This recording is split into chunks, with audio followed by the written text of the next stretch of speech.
Salut et bienvenue pour Film au Pif. Bienvenue pour ce nouveau numéro du Film au Pif où, vous vous en doutez, je dois piocher un film au hasard dans les étagères qui sont là ou là, et puis je dois comme ça essayer de vous en parler de mémoire, de vous pitcher rapidement l'histoire, ou de vous glisser quelques petites anecdotes sur les coulisses du tournage, histoire de vous donner envie de voir le film. Alors, pour tous ceux qui suivent le Film au Pif et qui regardent chacune des vidéos, j'ai bien conscience que vous allez finir par connaître cette intro par cœur, peut-être même mieux que moi, mais clairement, je ne peux pas faire autrement que de présenter le concept à tous les nouveaux qui découvriraient le Film au Pif avec cette vidéo. Et ce, à chaque vidéo. Donc, on ne peut pas faire autrement. D'ailleurs, si vous avez quelques idées pour faire varier les intros de mes vidéos, n'hésitez pas à me le dire dans les commentaires, parce que, à moins d'avoir une audience exclusivement constituée de gens qui ont Alzheimer, je peux parfaitement comprendre que ça peut être pénible d'entendre à chaque fois la même tirade, puisque ça l'est aussi un petit peu pour moi de le répéter à chaque fois, on va pas se mentir. Mais je peux pas faire autrement, parce que il est évident qu'on va pas commencer une vidéo par piocher directement le film dans les étagères, donc il faut un petit peu la présenter quand même. Ce qui m'amène au petit pari traditionnel que je dois faire à chaque début de vidéo, c'est-à-dire que je dois parier quelque chose sur le film que je vais piocher, et vu que la dernière fois j'ai parié sur Steven Spielberg et que j'ai gagné puisque j'ai pioché Rencontre du troisième type et que c'était un Steven Spielberg, cette fois-ci je vais changer, et je vais partir sur un James Cameron. Allez. Et donc c'est le moment où on va vérifier ça tout de suite en passant au piochage. Et ce soir je vais piocher, allez, par là, bien sûr, là, voilà, et je vais piocher Brice 3. Donc déjà, il m'a cassé mon pari, parce que c'est clairement pas un James Cameron. Mais le réalisateur s'appelle quand même James, puisqu'on a affaire au même que sur le premier Brice, c'est-à-dire James Hutt.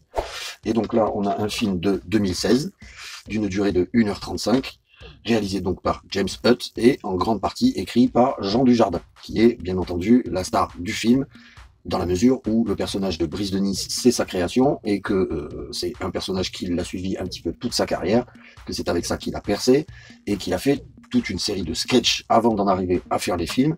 Donc Brice de Nice, c'est du Jean Dujardin pur jus. Donc un truc complètement déjanté. Tellement déjanté d'ailleurs qu'ils n'ont même pas sorti le 2, puisque Brice l'a cassé. Alors, là-dessus, certains diront que le 2, en fin de compte, il existe, puisque sur le DVD, vous avez deux DVD.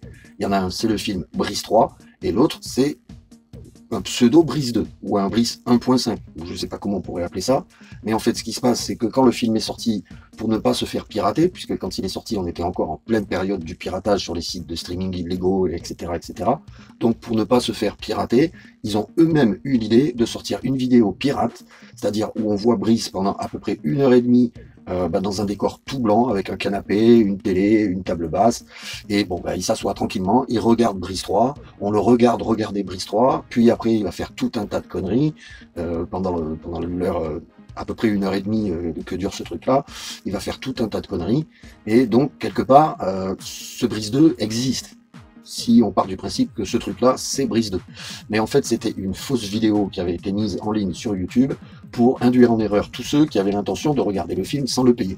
Et plutôt que de se faire pirater, ils ont eux-mêmes eu l'idée de balancer directement une vidéo sur YouTube qui prendrait le contre-pied de tous les pirates qui avaient envisagé de faire la même chose. Eux, ils l'ont fait, mais ils ont triché. Voilà. D'ailleurs, je crois que ça leur a valu quelques petits problèmes avec YouTube, puisque YouTube a estimé que c'était une vidéo mensongère, donc je crois que ça leur a valu quelques petits problèmes. Mais toujours est-il que ce truc-là existe, et que dans le DVD, vous avez les deux. Donc, même si Brice 3 porte le numéro 3, c'est bien la suite directe de Brice de Nice, premier du nom. Au casting de cet épisode, on va retrouver la quasi-totalité du casting original, donc bien sûr Jean Dujardin, Bruno Salomon et Clovis Cornillac. Élodie Bouchez n'étant plus là, et à la place, on a Alban Lenoir qui rejoint le casting, puisque dans cet épisode-là, c'est plus Igor de Osgore qui domine les plages, mais c'est Grégor de Osgore qui est joué donc par Alban Lenoir, et qui a mis un petit peu Igor à l'amende, on va dire. Au niveau de la musique de ce film, je ne vais pas pouvoir vous en dire grand-chose, simplement parce que déjà, je dois vous parler du film de mémoire, et que de mémoire, je suis incapable de me souvenir de qui a fait la musique de ce film, et que, en voulant regarder sur la jaquette du DVD, c'est écrit tellement petit que c'est impossible de distinguer un nom ou la catégorie qu'il y a juste avant. Donc, de ce fait, ça va être un peu compliqué de vous dire qui a fait la musique. Mais bon, je vous le rajouterai au montage, si ça peut aider.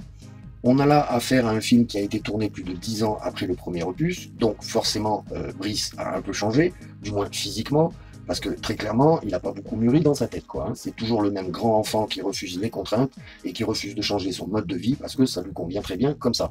Sauf que là où dans le premier, il passait un peu pour le type dans le coup, celui qui avait la hype, qui était vraiment, voilà, c'était un petit peu le caïd du bled. Là, dans celui-ci, clairement, avec l'âge qu'il commence à avoir, il commence juste à passer pour un gros gland aux yeux des gens. Le film va donc commencer par un Brice de Nice tout vieux, mais genre 90 ou 100 ans peut-être, donc maquillé bien évidemment, qui se trouve dans un chalet a priori de montagne, avec un feu de cheminée et tout ça, et une dizaine de gamins qui sont là à l'écouter raconter des histoires. Sauf que les gamins, à force d'écouter ces histoires, ils ont compris que souvent Brice, il raconte du flan. Hein. C'est-à-dire qu'il a une fâcheuse tendance à soit arranger les choses à sa sauce, soit carrément inventer des trucs. Et les gamins, à force, ils sont pas dupes, ils ont bien compris. Donc, ils vont lui demander de raconter une vraie histoire, quelque chose qu'il a vraiment vécu. Et donc, à partir de là, on va avoir un Brice qui va commencer à nous conter une histoire. Donc, on part dans un immense flashback qui va nous raconter l'histoire du film. On retrouve donc notre Brice toujours fidèle à lui-même, ne vivant plus chez son père, puisque déjà dans le premier film, il avait été mis dehors de la maison quand son père s'est fait arrêter, puisque son père était un truand qui détournait plus ou moins de l'argent et qui a fini en prison. Et donc, Brice, il a fini à la rue. Et la propriété, j'imagine qu'elle a été revendue. Mais là, dans celui-là, il s'est trouvé une solution, puisqu'il s'est posé tranquillement une caravane sur la plage, et qu'il vit là, aux yeux et à la vue de tout le monde, tranquille, pépouze. Et que, en plus, il est devenu une sorte d'attraction locale, puisqu'il reçoit des bus complets de Japonais qui viennent pour le photographier, comme si c'était une espèce de monument de la ville, quoi. Alors, lui, bien sûr, il est très content d'être l'attraction number one de la ville, sauf que ce dont il se rend pas compte, c'est que les gens viennent surtout le voir pour sa ringardise. Parce que, en fait, petit à petit, son personnage est devenu hyper ringard, et c'est devenu une attraction dans la ville d'aller voir ce mec qui est ringard et qui se croit toujours au sommet de la tendance, quoi. Et donc, il se fout un petit peu de sa gueule, et en particulier quand il lui propose de l'argent et qu'il refuse parce qu'il ne veut que des pièces jaunes. Forcément, Brice oblige, que du jaune. Sauf que pour Brice, l'argent n'a pas vraiment de valeur, lui c'est plus la couleur qui l'intéresse. Donc la fameuse couleur de l'argent. Mais il se trouve que, aussi indulgente que soit la mairie avec lui, il y a un moment donné où toute son installation sur la plage, ça commence à poser de sérieux problèmes. Et donc la mairie a décidé de débarrasser tous les encombrants de la ville, et ils estiment que Brice fait partie des encombrants. Ils vont donc gentiment lui expliquer que maintenant c'est fini, il va falloir qu'il bouge, et comme si ça suffisait pas, ils vont même pas lui laisser le temps de se retourner, puisqu'ils vont gentiment raser sa caravane et sa cabane avec un gros bulldozer. Donc Brice, là, il va vraiment plus avoir le choix, il faut qu'il bouge. Là-dessus, il va recevoir un courrier de son ami Marius, donc Clovis Cornillac, qui va lui expliquer qu'il faut absolument qu'il se voie, parce qu'il a quelque chose de très important à lui révéler. Sauf que Marius, pour le trouver, Brice, il va devoir un petit peu partir à l'aventure. Parce que Marius, il lui a créé comme une espèce de jeu de piste pour le retrouver, et donc Brice va être obligé, comme ça, de se lancer un petit peu tout seul à l'aventure, à la recherche de Marius. Et il va commencer par se rendre à l'aéroport, et faire comme Marius lui a dit dans le courrier, prendre le premier vol qui vient. Et il se trouve que le premier vol en partance de Nice va à destination de Bordeaux. Le voilà donc reparti sur la côte atlantique, comme dans le premier film. Là, il va bien sûr retrouver ses marques et retourner à Osgore, où il va retrouver le personnage de Igor. Sauf que, à sa grande surprise, Igor, c'est plus le caïd des plages, c'est devenu une sorte de larbin, puisque maintenant le nouveau caïd de la plage, c'est Grégor d'Osgore, qui est encore plus vénère que Igor l'était. Parce que Igor, très vite, Brice l'avait démasqué un petit peu dans le premier film, en prouvant à tout le monde que finalement c'était un peu une lopette et que finalement il méritait pas son titre de caïd des plages. Mais par contre, Grégor d'Osgore, lui, il rigole pas. Lui, c'est le mec qui est très extrême quand même. Et Brice va très vite s'en rendre compte, puisque à la première vanne qu'il va vouloir lui faire, ils vont inévitablement rentrer en confrontation, dans une scène, d'ailleurs, qui est une scène manga, très inspirée de Dragon Ball Z. On passe carrément dans une scène dessin animé, où Grégor et Brice vont s'affronter dans un truc, mais complètement pété de la tête. On se demande même s'ils n'auraient pas pris un petit peu des produits au moment où ils ont écrit cette scène, mais connaissant du jardin, je ne pense pas. Voilà, ça fait partie de son humour, ça fait partie du film et tout ça. Et donc là, Grégor, il va clairement prendre le dessus sur Brice, et donc il va faire de Brice la même chose que ce qu'il a fait de Igor, c'est-à-dire un larbin. Mais Brice, c'est le roi de la casse. T'en fais pas un larbin, faut pas exagérer quand même. Donc il va pas lui falloir longtemps pour imaginer un plan pour s'échapper, en compagnie de Igor, qui va le supplier de l'emmener avec lui, parce que clairement, lui aussi, il commence à en avoir gros de cette condition de larbin. Les voilà donc partis tous les deux en direction de Hawaï, puisque en fait il suffisait à Brice de retourner la carte postale que lui a envoyée Marius pour se rendre compte que il y avait les îles de Hawaï et qu'il avait coché l'endroit où il se trouve. Chose que Brice n'avait pas pensé à faire plus tôt. Les voilà donc tous les deux partis pour Hawaï, depuis Osgore, en jet ski. Je vous laisse un peu imaginer, mais très clairement, le voyage ne va pas durer longtemps, puisque au bout de quelques kilomètres, ils vont se retrouver en rade d'essence et bloqués comme deux couillons en plein milieu de l'océan. Alors, bien sûr, de temps en temps, on va faire des petits retours dans le temps, puisqu'on va revenir sur le moment où Brice raconte son histoire aux gamins, assez régulièrement, pour faire un point, quelque part, et pour que les gamins lui expliquent que, là, par exemple, tu vois, ce que tu es en train de nous dire, c'est du mytho, on n'est pas con, on le sait, on le sent.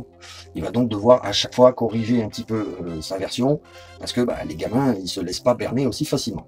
Brice va donc finir par se rendre à Hawaï en compagnie de Igor, puisqu'ils vont réussir à se faire prendre par un bateau de pêche conduit par le reste des Nous, qui va les déposer sur une plage à Hawaï, et là, ils vont arriver sur une plage de rêve. En tout cas, une plage de rêve pour Brice, puisque c'est carrément Briceland. Il arrive sur une plage où tout est jaune, où tout le monde est coiffé comme lui, parle comme lui, s'entraîne à casser, porte des t-shirts jaunes comme lui. Donc, clairement, lui, il arrive là, il se dit « Waouh, mais c'est carrément le rêve, quoi. C'est le truc dont j'ai toujours rêvé. » Sauf que ça cache quelque chose. Et lorsqu'il va réussir à retrouver Marius, qui semble être devenu une sorte d'ermite, les cheveux très longs, la barbe très longue, qui a été recueilli par une peuplade locale qui vivent dans des conditions assez précaires, sans doute qu'ils ont été d'ailleurs dégagés par ceux qui ont investi la plage, Marius va réussir à lui expliquer qu'en fait il y a un usurpateur qui se fait passer pour Brice et qui a créé son Briceland et qui fait fortune avec ça sur le dos du vrai Brice. Ce que bien sûr le vrai Brice ne va pas vouloir voir tout de suite, puisque pour lui c'est vraiment le paradis cet endroit, il n'y a pas de raison pour que ça s'arrête quoi quelque part. Mais très vite, lors d'une cérémonie de casse, il va se rendre compte que le maître de cérémonie c'est effectivement un mec qui lui ressemble comme deux gouttes d'eau et qui se fait passer pour Brice de Nice. Sauf que le vrai Brice c'est lui, et il a bien l'intention de le faire savoir. Alors, je vais m'arrêter là pour ce qui est du pitch, parce que je préfère vous laisser découvrir par vous-même si Brice va réussir à récupérer son identité. Mais ce qui est clair, c'est que cet épisode est bien le digne descendant du premier, puisqu'on va avoir un nombre incalculable de gags, de jeux de mots, de situations plus farfelues les unes que les autres, mais pas seulement, puisqu'il va aussi y avoir une dimension un peu plus profonde, notamment sur le personnage de Brice lui-même, qui, confronté à cet usurpateur qui lui ressemble comme deux gouttes d'eau et qui se prend pour lui, va devoir un petit peu remettre en question sa propre personnalité. Bon, bien sûr, on reste dans une grosse comédie, hein, ça ne devient pas un drame à la moitié du film. Ma note pour ce film, ça va vous surprendre, mais je vais lui mettre 3. Oh putain, cassé là. Non, bien évidemment, dans la mesure où c'est tout à fait le type d'humour sur lequel j'accroche, je vais donc lui mettre une note assez élevée, parce que je vais lui mettre un bon 15. Alors, on est d'accord, il faut pas déconner non plus, c'est pas le haut du panier en termes de cinéma, mais pour moi c'est de la bonne comédie, ça fait partie de ces comédies incontournables du cinéma français, et des comédies, il y en a eu beaucoup ces dernières, même ces 20-25 dernières années, il y a eu beaucoup de comédies, mais il n'y en a pas eu tellement que ça des marquantes, et pour moi, Brice de Nice, au même titre que OSS 117, par exemple, il fait partie des personnages très marquants du cinéma français, au même titre que Camping, au même titre que Les Ch'tis. Pour moi, ça fait partie des très gros succès du cinéma français. Donc, je suis client et pour moi, c'est un 15 assumé.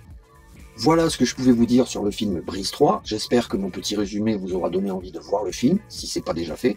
Pour ceux qui l'ont déjà vu, n'hésitez pas dans les commentaires à me donner votre avis. Je serai ravi d'en débattre avec vous.